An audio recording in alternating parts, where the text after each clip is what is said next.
আপনারা জানেন বিচারকদের দায়ের করা একটি, আমরা তো আসামি হিসেবে মামলা মিথ্যেই বলবো, মিথ্যা মামলায় যার বাদী হয়েছিল পেশকার, অতিরিক্ত চিফ মেট্রোপলিটন ম্যাজিস্ট্রেট আদালতের পেশকার বাদী হয়েছিল, সেই আমরা মিথ্যাই বলবো। মিথ্যা মামলায় দায়ের করা মামলায় 12 জন আসামিদেরকে এজাহারভুক্ত করেছে।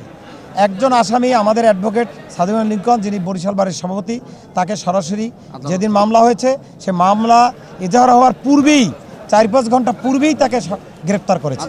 সেই মামলায় আজকে লিঙ্কনের জামিন শুনানি ছিল। আমরা ওই এজাহারভুক্ত আরও 11 জন স্বেচ্ছায় বিজ্ঞ আদালতে হাজির হয়েছি। বিজ্ঞ আদালত আমাদের জামিন শুনানি শুনে হাজতি আসামি লিঙ্কনকে জামিন মঞ্জুর করেছেন এবং স্বেচ্ছায় হাজির আসামিদের মধ্যে 10 জনকে জামিন মঞ্জুর করেছেন।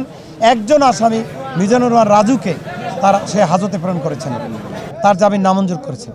আমরা তার বিরুদ্ধে পরবর্তী আইনি পদক্ষেপ নেব। আমরা ন্যায় বিচারের যেহেতু চাই এবং ন্যায় বিচার মানুষ চায়, আমরা ন্যায় বিচারের পরিপন্থী আমরা কোনো কিছুই করতে চাই না।